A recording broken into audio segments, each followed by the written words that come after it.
It's Monday. I'm back with Mom Vibe Monday interviews. This is one of my favorite things to do right now because let's be honest, I'm only socializing on Instagram lately. So I hope you're well. I'm really excited for today's guest. Hello, friends.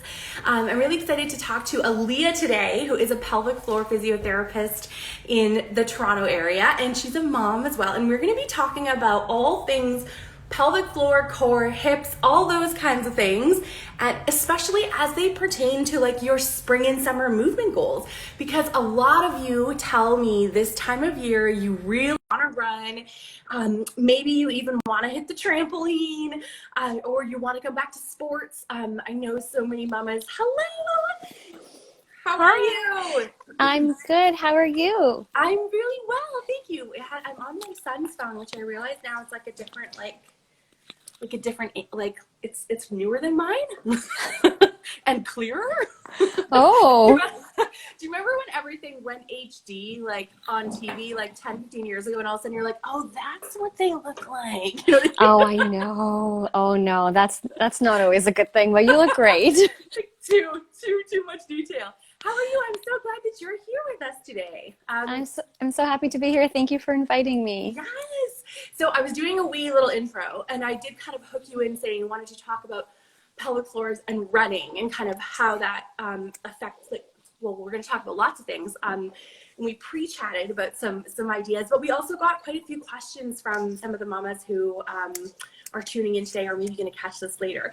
But before we get into everything pelvic floor and running and hips and all those things, can you just tell us about you and what you do? And also, I think you have a program that's up for registration right now. So make sure you say that now before anyone tunes out. Okay, thank you so much. Okay, so I'm Aaliyah, as some of you may already know, and I am a pelvic health physiotherapist. I'm based in Toronto, but all of my services are virtual right now. I've been a physiotherapist for about 12 years. I have an almost 6-year-old son who is currently jumping upstairs on a little break from virtual school. And yeah, so that's like, high level. That's who I am and what I do. Right now, like I mentioned, all my services are virtual. So I do see women one-on-one for pelvic health physiotherapy virtually like this on a secure platform. And we go through all kinds of things: prenatal concerns, preparing for labor, postpartum recovery, C-section recovery, returning to running or activity, whatever it is. And it's really wonderful how effective virtual services can be. And it kind of opens up people to practitioners outside of their community or neighborhood, which is super neat. And thank you for prompting me about that. My program that I have starting this week. So for those of you who are listening that are pregnant and want to learn how to prepare your body and your pelvic floor for like the rest of your pregnancy and for labor and delivery, I have a 6-week virtual workshop series that's coming up starting on Thursday. It's called Before Birth, and there's a few spots left. So I would, love to see anybody who wants to join in there. It starts on Thursday and there's replays. And if you head to my bio, you'll be able to kind of learn more about it there. And I'll share in my stories later today. I'll share some links to Leah's stuff. Okay, and awesome. A quick thing, because I think a lot of my audience, I have moms following me from with all kinds of ages and stages, but part of my business is kind of new moms, pregnancy, postpartum. That's the belly boot camp side. And then Mama Reset, and what I do now is more like I call old moms. But you're past that kind of like postpartum, what you might think of as postpartum. However, I was wondering, like, quickly, do you find more and more mamas coming to you who are like past that stage, but are like, you know what, I didn't do these steps back when, you know what I mean? Or it didn't seem like I needed it at that point, but as I get into more of my old life, my old activities, my sports, or my kids get bigger, now I realize, oh, it's time for some attention, you know? Totally. Yeah. Well, first of all, I think that postpartum is actually forever. Postpartum is not just, some, 6 weeks after having a baby, or even 3 months, or even a year. Honestly, once you've had a baby, you're postpartum. It doesn't mean we need to get kind of stuck in this self-limiting, potentially like mindset. Not to make it a mindset thing, but postpartum, we're different. We are different once we've had a baby or 2 or 3. It doesn't matter how that baby showed up into our lives. We are postpartum. So yes, I definitely do see women that have had babies years ago, their youngest children. I can think of some of my latest clients who fall into this category. Youngest children, 9 years old.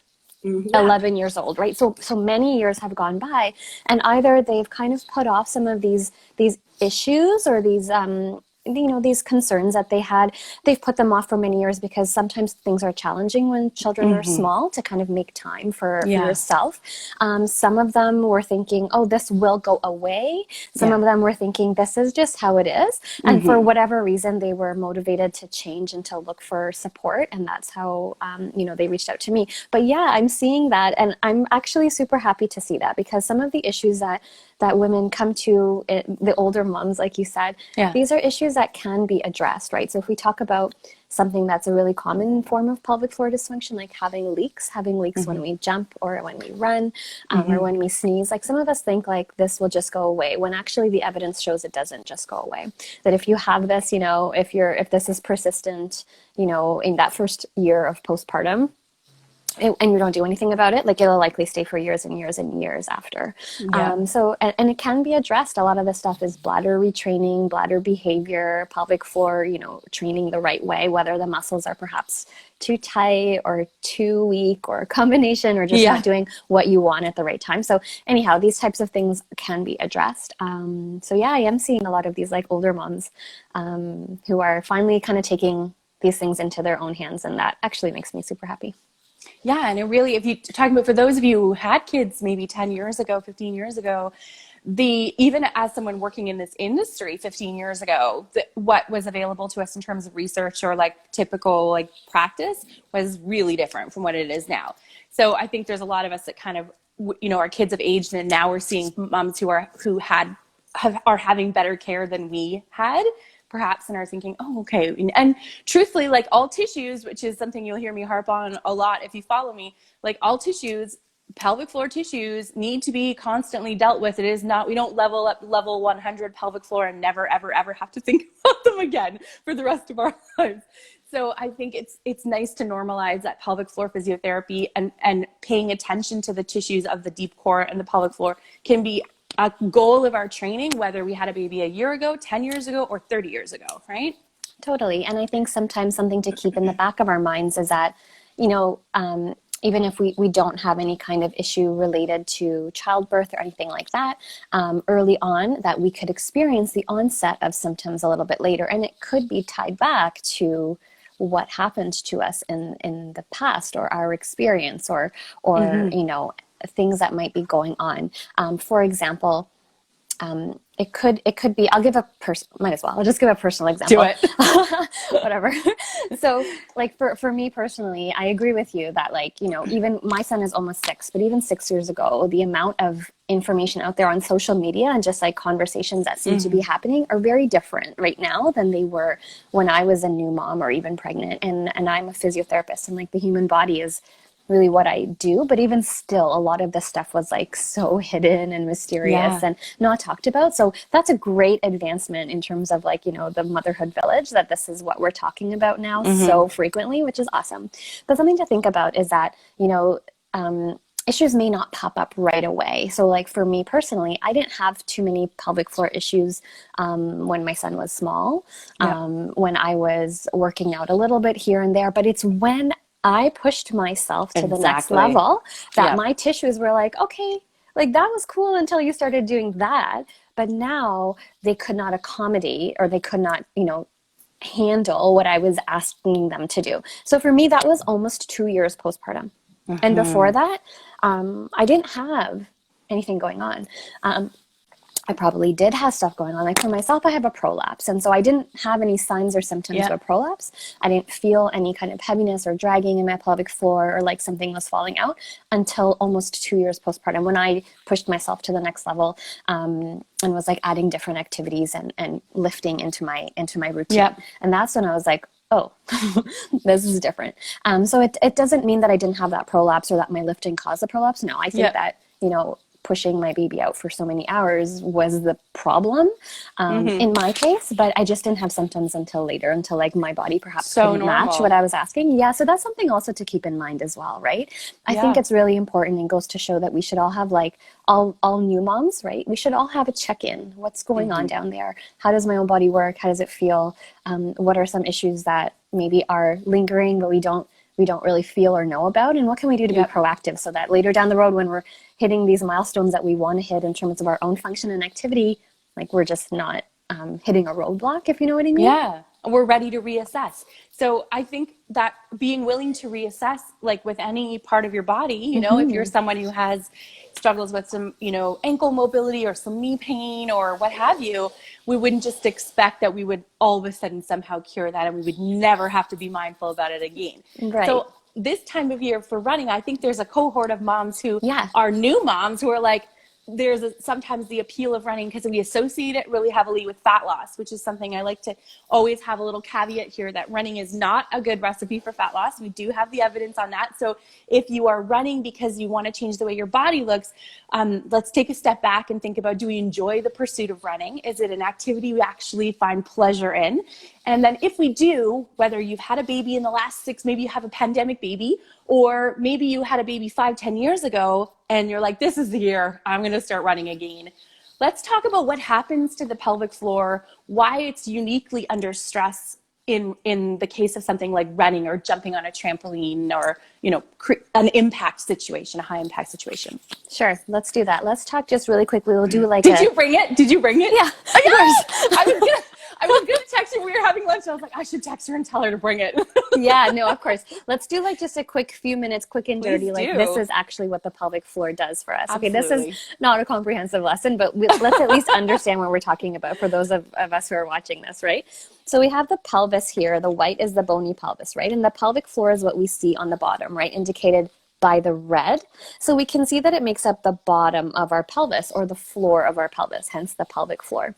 Okay, so the pelvic floor itself is made up of tissue, muscle, connective tissue, nerves, ligaments, whatever, right? And you know, there's a few layers of muscle there, and the jobs of those muscles, there's a few important jobs. The jobs are to kind of support the pelvic organs, right? So what normally sits inside this pelvis are our bladder, uterus if we have one, and rectum, right? So they need to be supported by those muscles on the bottom. The muscles actually hold them up into place, support them against gravity.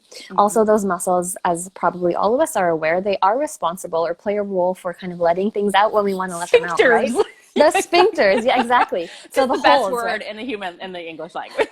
Sphincter. It's hard to say. Say it 10 times in a row. So they're responsible. The muscles are responsible for kind of closing to keep things in when we want to keep them in, and opening to let things out. But the timing is also important. Obviously, if you imagine, you know, opening when we're not quite ready, or closing when we actually want to open. We're laughing, but these are actually common. It does matter. The timing matters, as well as being able to contract and relax to close and open the holes. So they close and open the holes. And then the muscles also are a part of our kind of pressure management and inner core unit, right? So they really help to manage pressure in our abdomen, and they help to provide stability and kind of make up this inner core unit. So not those 6-pack abs that we see, but they're like part of that inside. Do we see them? Do we see them? I'm like anatomy models and fitness models, maybe. I mean, they're there. We all have them. But so the pelvic floor, along with the diaphragm, right, our breathing muscle that sits under our ribs, and our transverse abdominis, which is like the corset type muscle that sits deep around our abdomen, those things work together to regulate pressure and manage pressure in our abdomen, and also to provide stability as we move, we run, we jump, we do all the things, right? So when we talk about running and these kind of like jumping type activities, our pelvic floor not only has to kind of like act kind of like a trampoline, right, to continue to support the organs as they are being kind of bouncing up and down, right? So we need to have some element of, you know, some give and some good function of those muscles to be able to tolerate that. And then they also need to be able to obviously keep the holes closed, right? The muscles, for example, let's simplify it.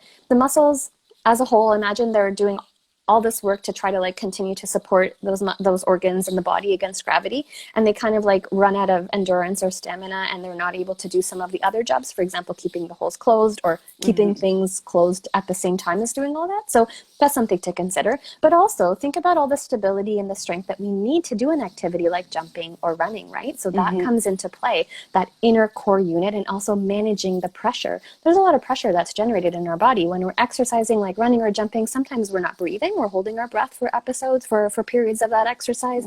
Sometimes we're breathing very, very shallow. Sometimes we're, holding our breath. I don't know. So many different things that we could all be doing at various points during these various exercises. But with running and jumping, it's a lot of anti-gravity that we need to have our pelvic floor help us with. It's keeping the things closed when we want to keep them closed, and it's providing that stability and pressure management. So those are just a few of the things that we need, and that's why running and jumping sometimes can be a little bit of a culprit when it comes to experiencing things like maybe pelvic pain or leaks or things like this. Yeah, and so you just kind of laid out for us how many jobs the pelvic floor tissues are really doing all at the same time. So those jobs are happening even before we add on, or some of those jobs are happening even before we add on the pressure of moving from foot to foot and landing on a single leg like you would in running, right? Or jumping with 2 feet and whatever it might be. I mean, even I think for those who are like, yeah, but I don't run. I mean, some of the sports I think that have become, that a lot of the moms I've worked with over the years love and come back to in postpartum, there's a level of conditioning that's required for that. And there are also instances of, let's say quick changes of direction, intensity, like soccer, ultimate frisbee, for example, hockey, that might not be what we think of as like high impact sports, but that are involving such quick reaction times and such, like mobility through the leg and the hip joints. Well, maybe we'll touch on that briefly, but I just want to say that this conversation isn't just for runners and jumpers. You know what I mean? That really lots of the sports and the pursuits that we enjoy that require a little bit of intensity and focus, maybe we go outside of our bodies, which is so deep into our bodies. We're not always thinking about our alignment. We're not always thinking about our breathing. We're thinking competitively. We're thinking about the pursuit of that activity, and not necessarily, am I aligned well? Am I breathing well? You know what I mean? Can I hold in my pee right now, etc. Right. So totally. And something to think about is that's so true. It's such a good point that you made, that we're not always thinking about all these things and how it's all working. And something to, I think, keep in the back of our minds is that I don't believe that we should be always thinking about our alignment and are we activating our pelvic floor and all these things. That's not the goal. The goal should not be that we're always thinking about that, because our pelvic floor muscles are actually designed to be anticipatory and automatic, right? So sometimes they don't act in that way. Maybe they're not trained that way, or they have lost that ability. So our job through pelvic floor rehabilitation and becoming like really aware of what's going on in our bodies and the demands we're putting on it, is to be intentional with our movement and be intentional with all those things, the alignment and the breathing and the activation and the timing, but then ultimately go pursue that competitive streak, or go do the things. Don't think about it all the time, right?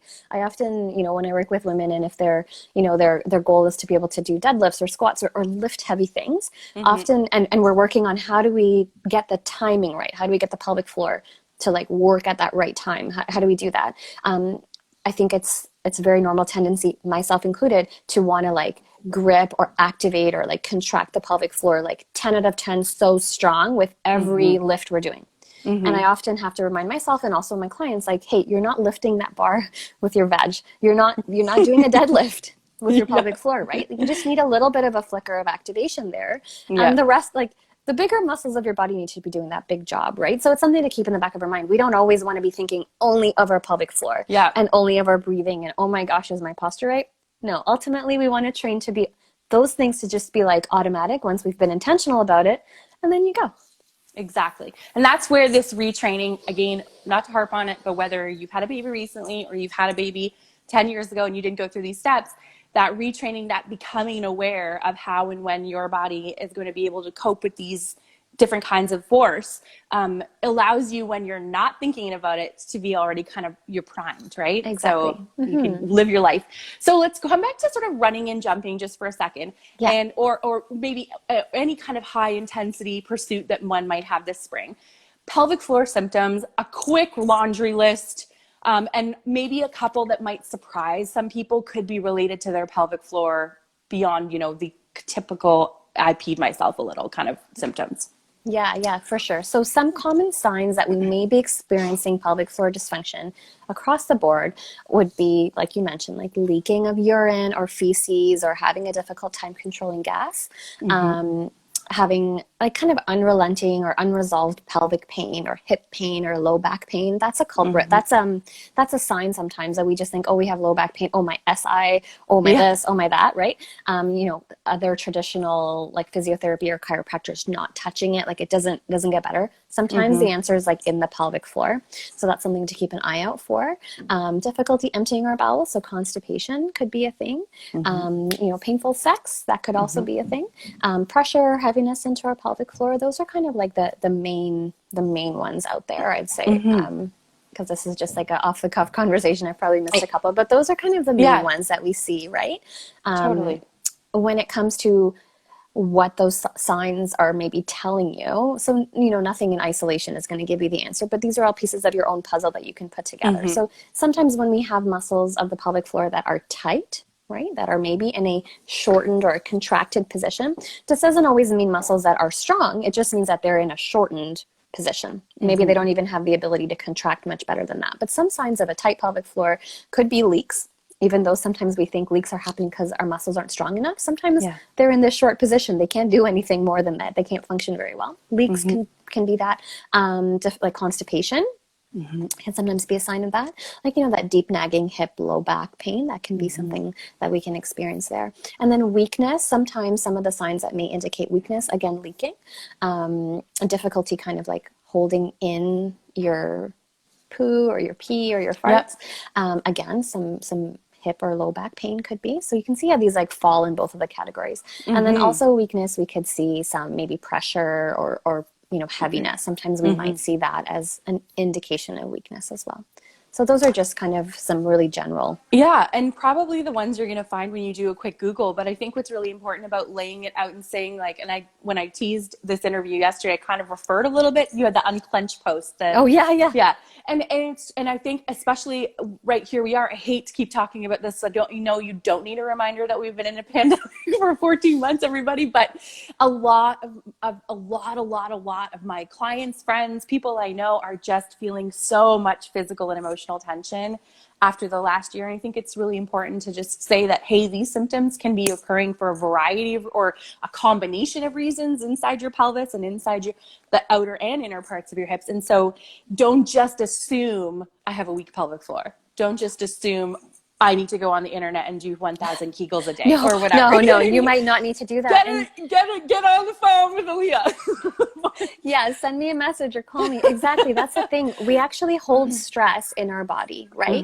We hold stress and we feel that we're clenching our teeth at nighttime, or even during the day we have jaw pain, right? Or our shoulders are up by our ears, right? These are physical symptoms that we can actually sometimes see and feel in ourselves. We find ourselves doing things like this to kind of relieve the stress. Guess what? We do that with our booty hole and our vag and our pelvic floor too. Do you ever? Right? As anything upsetting whatsoever, I am clenching my anus like there is like no tomorrow, right? And it's just... And it's so this is something I've talked about with some of my other friends who work with moms as well, but just about how powerful emotional and physical like de-stressing can be for you all together. I mean, we don't need to go down that road right now, but it's always worth saying that those two things don't go apart. You cannot really achieve a really well lubricated body if you're constantly stressed. So it's not your fault if you're tight and your pelvic floor symptoms are exacerbated over the last year. I think a lot of moms are feeling that. There's we have a nervous system, right, that really governs how we feel. And our muscles and our physical body doesn't operate separately from our brain, right? Top down, what we think can affect our body, and bottom up, what we feel in our body and what we do with our body can affect our brain and our nervous system. So we need to think about these things. And again, like I think I mentioned it before, like nothing is just caused by one, like nothing happens in isolation, right? There's so many things. And being in a pandemic and being, a mother to one or more small children, like life is very challenging for many of us. And we manifest that stress in different ways because we're holding it together for our family and for our children. So that's something, right? We should learn to be kind and graceful to ourselves, and also understand that we could do all the right things physically, right? We could be stretching or strengthening or a combination of all that stuff. But if we're not actually paying attention to what's going on for more of an emotional or cognitive aspect, we may not really be getting the results that we want. Mm-hmm.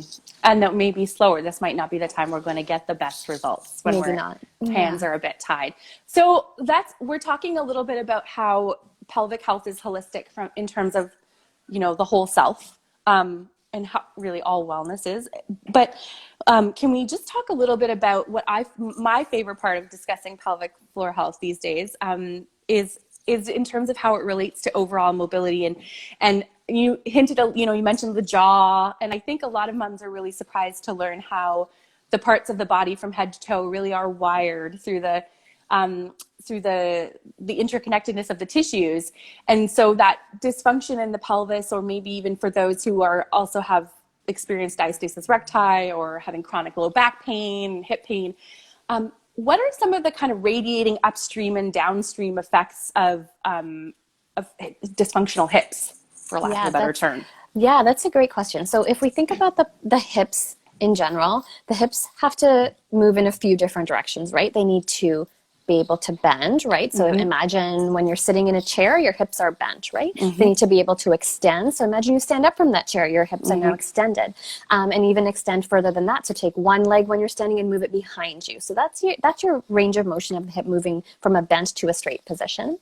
And then they need to be able to move open and close, so side to side. So if you're standing, right, opening your legs out to the side and moving them back in. And then they also have to be able to rotate, right? So if you think about crossing your legs or sitting crisscross applesauce, and the opposite direction. So we have these rotators, we have the flexors, the extensors, the abductors, and the adductors. So our hips need to move in all these different planes. They need to move well and fluidly. That's the joint. That's the joint itself. If we think about where the hip is in our body, it's so close to our pelvic floor, right? And our pelvic floor muscles, some of the muscles that reside in the base of our pelvis are actually some of those deep hip rotators. And some of those deep hip rotators, when they're maybe super tight, or maybe they're not as strong or working as well as they need to, or they're sources of pain or difficulty for us, we can see that manifested in a reduced range of motion of the hip, or low back pain perhaps, because the hips and the low back are so connected. So basically, everything in our body is connected. What happens on one side is not going to result in the other side being unaffected. That's just not the way it works, right? I oftentimes use the analogy of a row home. So I live in a row home in downtown Toronto, right? So I'm connected to my neighbors on both sides. And what they do with their house and how well they take care of their house directly impacts me, right? So I can clean my house and I can make sure I don't have, I clean my eavesdrops and we do all the things. But if they're not doing that, then their roof will leak into mine. And if they have mice in their house, then I will also have mice in my house. So it's kind of like that, right? So I can do everything that I want to have a super healthy pelvic floor. But if my hips and my range of motion or my strength is not optimal in my hips, my pelvic floor may become affected. I may feel it somewhere else. So it's something. These are obviously, again, very sweeping generalizations, but our hips are super important. To have good range of motion in our hips sometimes means digging into the pelvic floor to figure out what's going on in there, because some of those deep rotators are found within there. We have deep hip flexors that kind of cross into the spine as well. So everything is just so connected, not to mention the fascial lines that I think you were talking about before, how what happens in our jaw and what happens in our feet, the restrictions or the changes can be experienced and felt and noticed up or downstream. So oftentimes hip mobility, so just meaning how freely our hips move and how intentional we can be with those movements, can help to address a lot of pelvic floor related issues, low back related issues. It's always a part of treatments that I recommend or exercises that I recommend. There's always hip mobility work in there. And let's be honest, most of us are doing a lot of sitting, right? We're doing a lot of sitting. And I was going to say there's a step from there's the actual feedback of the tissues on the tissues and the joints on the joints. But then there's also what happens when you're living with pain and tension is it changes the way that you move. So, or whether you move as much and, even not in a pandemic, so if we're feeling cautious about the way that our body is performing, or we're in pain or we're uncomfortable, we have pressure, we have bubbles in a vagina when we bend over, whatever it might be, we might start to, as you might know, anyone who's had any kind of injury, you'll start to kind of baby that area a bit or feel less confident about your movement. And then I think that can really start to have that domino effect, like you said, of that impeding the way that other parts are behaving as well, right? Totally. When we have pain, or when we're scared about pain, or we're anticipating, or we're worried about, we're anticipating discomfort or pain, then it does modify our behavior. It does change how we do things and what we do. And that can just feed right back into that cycle of apprehension or fear. So it is totally a thing to consider, right? Just ignoring something or thinking that we're ignoring it is not always what we're actually doing, and doesn't always solve the problem. Or thinking that just doing Kegels or I have barely even said Kegels today, right? Because I keep saying it. No, it's totally fine, because I think that's what people think about pelvic floor therapy. Like, I think people think two things: that, okay, she's going to tell me to do Kegels, and if this was like an in-person, if I was seeing somebody in person, then she's going to want to do an internal exam. I think that's what people think. Someone is going to stick their fingers into my body, and then she's going to tell me to do 10 Kegels 3 times a day. Like, why would I go there, right? So I think that is what a lot of us think about what pelvic floor physiotherapy is and the role of a pelvic health physiotherapist. But that's really not the case, right? Because the pelvic floor muscles don't work alone. Our whole body works together, right? Including our nervous system and our brain and our feelings about things. And you know, a lot of pelvic health physiotherapists will work in that type of a biopsychosocial approach, so taking all the things into consideration, because that's what actually the research is showing us, that that's really how things work in our bodies. And that's how we process and interpret pain. And this is how we can actually move forward and see progress. So something to think about. That's so great. It's not just about Kegels and sticking a finger in your body. Exactly. Well, and I think when it seems that simplified, it's oversimplified like that, then it's easy to go, I can just do the Kegels myself. Oh, totally. I don't need them to tell me my pelvic floor is weak. I already know. But that's not always the case. No, it's not always the case. And actually, most of us don't really need to be doing Kegels. Most of us need to, first of all, like, we need to figure out what the problem is or what's lacking before we decide what the correct treatment will be, right? So if your muscles are not strong, sure, maybe doing Kegels is the right answer for you. But if your muscles are really short and in a tight position, then doing Kegels might not be the right answer, right? So if my bicep is the analogy for my pelvic floor, and my bicep muscles are in this short position, they cannot get any longer, they cannot get any shorter. Do you think that doing like 3 sets of 10 Kegels, like it's not going to make this muscle be able to stretch any better? It's not going to help me with whatever problem I have. It's not the right exercise. So maybe for someone like this who has their pelvic floor totally tight, like so, the exercise needs to be to like down train or to do a reverse Kegel, right? Which is learning how to like actually lengthen the muscle and achieve more length. And then great, when you can straighten it out like so, then we can do some Kegels, right? Yes, so we need to figure out what it is, but for most of us, it's probably not Kegels. Not quite that simple. Otherwise, like, I wouldn't have a job, right? I wouldn't have a career if it was just be like a whole industry devoted to it. But that is, I think, for a lot of us, the misconception, right? Yeah, for sure. But I agree that many pelvic physical therapists, physiotherapists, whatever you call them, where you're from, like you, are really helping to reframe it in a lot more of a total body and kind of total self perspective. And as we said, and I can't say it enough times, but like the visceral bits of you react to every aspect, every kind of stress, you know, a horror movie, your kid bawling, a fight with your partner. You know, when you're squeezing up because you're under tension, we can't say that those things are two separate spheres, because they're so clearly not, right? So, so if we have some questions before we sign off. Let's do it. And let's hit some questions. I wrote some down. I have a little Post-it note. Okay. Do you want to go first, or should I read them out to you? Yeah, let's read them out, because I wrote them in my chicken scratch. So you read them out, and then I will answer as best as I can. All right. So this one is, do you recommend a comprehensive online pelvic floor rehab program? So I know this person to have had birth injuries through several births. Okay. And so this has been a long-standing, has done physio, has done everything that's out there, basically. What would you recommend going back to the one-on-one route? Is there a particular program you really love, or what would you say?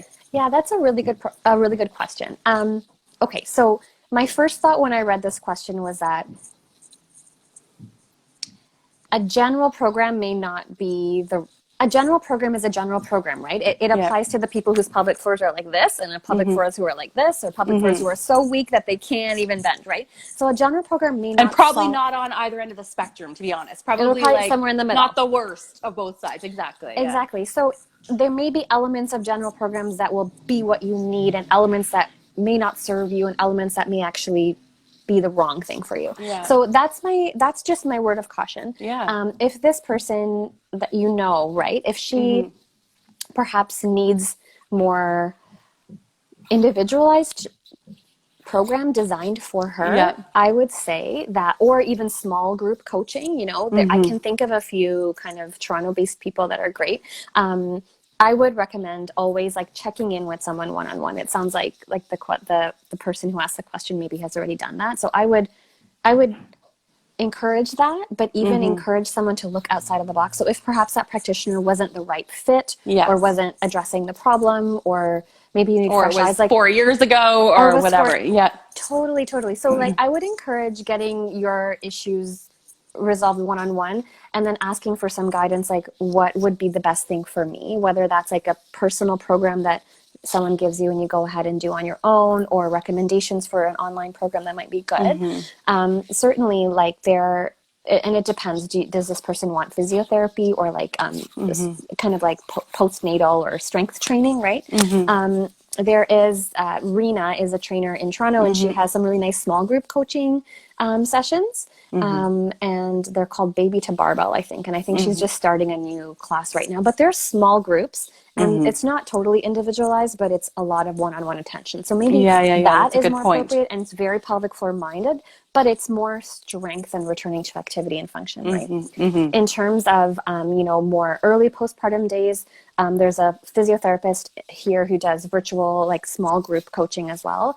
And her name is Surabhi, and she does really great, again, pelvic floor informed, but physiotherapy based strengthening stuff for new moms. So there's like a lot of Instagram people out there that have really great programs.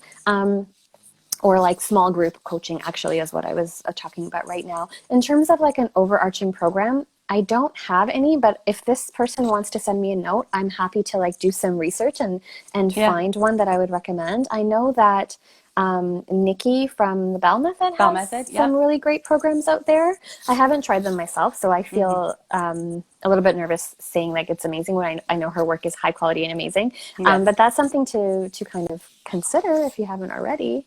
Yeah, live coaching, it sounds like if you're dealing, as I know that this woman has been dealing with symptoms for years and years and years, that live coaching might be a superior choice to like a follow-along program in terms of the pelvic floor aspect. Doesn't mean necessarily, let's say this too, that doesn't mean just because you're rehabilitating pelvic floor function doesn't mean automatically you cannot do regular exercise, right? No, exactly. So exactly. Ideally, I mean, a lot of our clients at like Belly Boot Camp and Mama Reset have used physiotherapy in conjunction with a program where they feel, as long as you feel like you can reach out and get that support if you need it, right? Like this isn't quite feeling right for me or what have you, right? Exactly. Or even there's like, I don't know where this person lives, but I mean, like for me, I see women one-on-one for this kind of thing all the time. Like how can you help me bridge this gap so that I can get back to doing what I want? Or, and I don't practice in a way that fosters a sense of dependency. This is me personally. So I'm never going to be that physio that's going to say, you need to see me every other week for like the rest of your life. No, probably we'll see each other 2 or 3 times and then you have to make your way. Yeah. And that's my own way of practicing, is that I want to give you the tools to like just be your best self and empower you to be amazing and to do all the things that you want to do. So, I mean, there's people like me out there who can also support someone like that. But I would caution against general programs unless you really know what's going on with your own self. So then you can understand, okay, I should take this from this general program and I should leave that. That's not for me right now. Or I need to modify that particular exercise or routine. Absolutely. Especially, and if they're not at all referencing pelvic floor cueing or core cueing or anything I would say is probably not right now. Maybe. Yeah. I think that on all of the online programs that are like kind of available, there's a lot of really good ones out there. And there's a lot of really crap ones out there too. Or just very Gen Pop, just like you're 20 and you want to get ripped. You know what I mean? Like that. Yeah.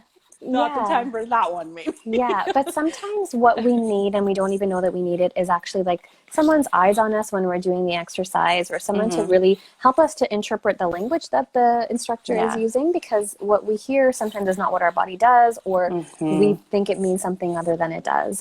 It could maybe be doing things that aren't serving us. So something to just keep in the back of the mind. Just coming back to just call Aaliyah again, really. No. No, you don't have to call me, but do reach out to someone. Call somebody. Call somebody. Okay, so here's another one. Which exercises should I avoid? Okay, I'm sorry to even make you answer this one because I know it's impossible to answer. However, I think it's in the context of experiencing pelvic floor symptoms currently.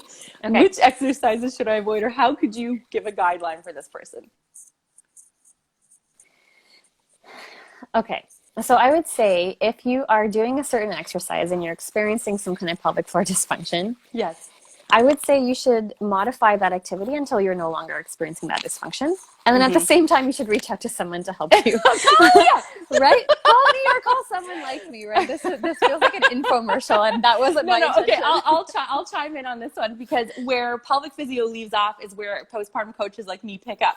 Yeah. And so I would say that if a particular exercise 100% is causing you discomfort in some way, there are 3 ways we could maybe modify while also calling Aaliyah. Okay.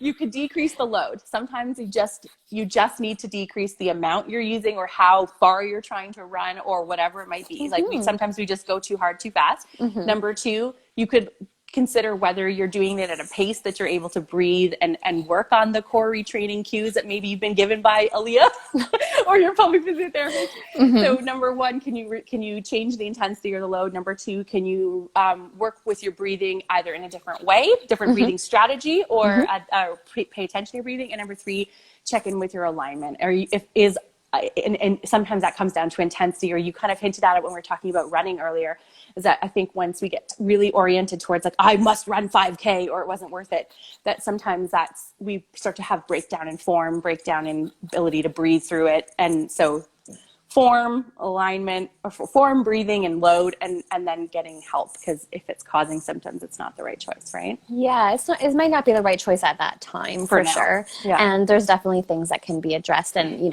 help and guidance, right? Sometimes we just need guidance. Like how do we get to that 5K, right? It's probably not so many options. Yeah, exactly. And it's not always just, okay, I want to do that 5K, just to take off on that example you used. Is like it's not as simple as just going out the door and running, right? We need to make sure that the rest of our body is ready to accommodate or to live up to those demands you're about to put on it, right? So strengthening the muscles that help you to run and help you to absorb load as you're literally jumping from one leg to the other repetitively for 5 kilometers. So stuff like that, right? So just making sure that you're setting yourself up for success.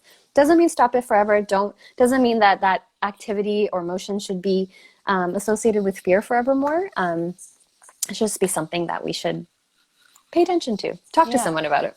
Exactly. Or that there isn't, I think when you work with someone who's used to dealing with birth injuries, pelvic floor, whatever it might be, prolapse, they're going to have a bag of tricks, for example, switching your foot stance, or changing the loading, or changing the breathing. So coming back to that small group or private, I mean, I know it's not available to everyone financially, but whatever way that you can access, whether it's through your benefits or in a group's environment, some individual coaching, so that you can get options for your body, because what's written down on that program or is on that website doesn't necessarily need to be done that way. Yeah, and that's why the effect. Yeah, and that's why I hesitate from giving kind of generalized advice on platforms like this, because it really that's not a thing.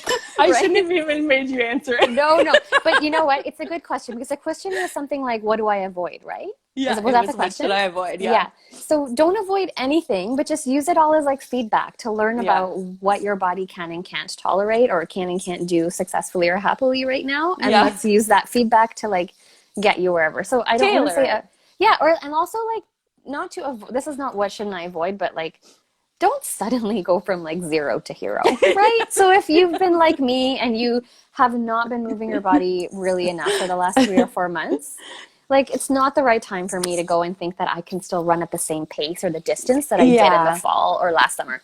I cannot. My body Yeah. would physically hurt me. So sometimes we need to check our ego, and we need to be like, picturing like Shanti or like, do you know what I mean? Like I'm picturing like super high, like even if we're not a runner, just like popping in that like cardio DVD from when you were 25 or whatever. yeah, we need to check our egos, I think. But this is where I am and who I am today, and these are my capabilities, and move in a realistic way. We're not 20 anymore. Most people who are watching this are not 20. No, not if they're following me. Okay, here's an interesting one. Overdeveloped quads. We're getting into the orthopedic whatever, but overdeveloped quads, how to make my feet and ankles feel better. So this sounds like some hip mobility stuff, I think, and maybe ankle mobility. And so do you have any thoughts on kind of generally, I don't know how you would even answer that, really. Yeah, I read that one as well. So what I was thinking of kind of commenting on this one is that, okay, the question was about overdeveloped quads and how do I feel more comfortable doing lunges, right, with like my feet and my knees. So what I would do without obviously knowing this person or having seen this person is, okay, this person is identifying that they have overdeveloped quads. So let's see if we can try to implement or, establish balance among all of the muscles of our bodies, right? So let's make sure that our hamstrings are also developed and nice and strong, because the quads are on the front of our thigh, the hams are on the back of our thigh, right? So if we have an overdeveloped one part and an underdeveloped the other part, or super strong one area and super weak other area, or even not super, or, just a little bit of a difference, our body is so smart, it will compensate, right? So I would say, let's develop the back of the body, right? Let's make sure the hamstrings and the glutes are strong. Let's make sure your hips are moving well, including in the rotation, right? Let's take a look at that. Let's strengthen the hip rotators. Let's stretch the hip rotators or improve our mobility. And let's see how that goes down the chain, right? Working on just general lower body mobility and rebalancing what that person has already identified that they have overdevelopment in. That's where I would start without knowing anything else, to be honest. I was going to say, actually, it's really very much the same thing, which is that I always think just backtrack to body weight for a little while and come back to making sure that you're able to kind of control those joints and tissues just in your own movement without complicating it with anything else, There's so much value in basic body weight training. And I think also a lot of the time we kind of like, just like you said, like want to go straight from not moving at all for a year to running to 10K, or we want to go straight from not doing anything to like snatching dumbbells overhead. And it's like, whoa. Yeah. Can we squat? Yeah. Maybe let's walk before we run. Exactly. Yeah.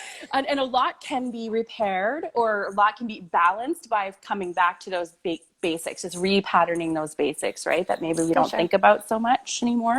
And sometimes getting the basics down is a really nice way to reset as well. Yeah. It helps us identify areas that maybe aren't moving so well as maybe we remember or don't feel the same. And that's important feedback from our own body to ourselves. I'm a huge advocate of like learning about your own body. Like you shouldn't have to rely on people like, me or others to figure this out. You should learn about your own body too. So for the rest of your life, you're able to take the signs and like the indication that your body is kind of giving to you and do something with that. Absolutely. Okay, we are going really long. I'm going to ask you one more question. Okay, what time is it? It's like 1:53. Oh, no. Okay, let's do it. At this point, it's just you and me just talking. There's nobody. Oh, my God. I'm pretty sure that I was supposed to help my son get back onto school. Oh. It's fine. Let's do one more question. Okay, it's the last one. Okay. Okay, this one is a stress fracture in the foot. Okay, yes. This is way a bit off. Could we let's just extrapolate from this? Yeah.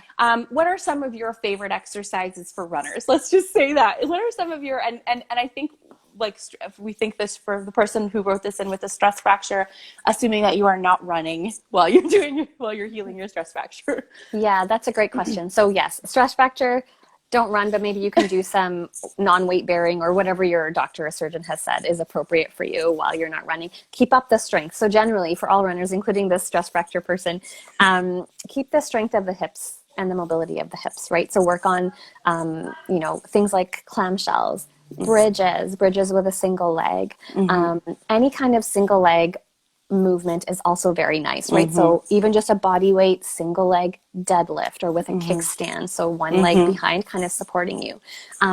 Doing things like lunges, like walking lunges, reverse lunges, all these things are getting your body ready for that single leg, and one leg doing one thing and the other leg doing the other thing.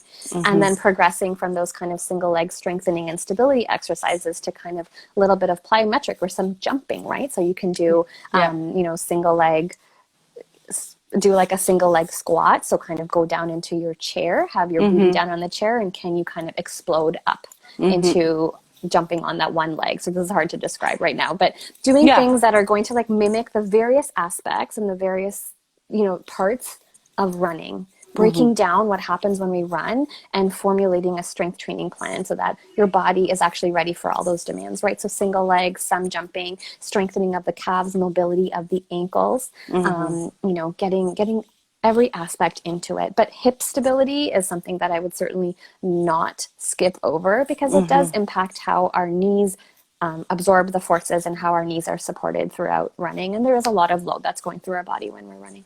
Actually, that's a kind of a perfect place for us to end, because that advice you just gave was perfect for anyone. Oh, hey, Bree. That advice you just gave is really perfect for anyone who's just wanting to get back into running. So, yeah, exactly. If you ran 10 years ago or you ran 1 year ago, even if you just took the winter off, remember that we want to have, I like to say as a rule of thumb, when someone not random on the internet says, I'll say, try to alternate strength and mobility work with running days. Try to give an equal amount of attention to the strength and the mobility work that you are to the running. And that you, even if it's just been 6 months since you ran, or you had a baby, maybe it's been a year or whatever, you have to do that build up, like you said, that single leg strength work, the lunges, the calf raises, the ankle mobility, all of that stuff.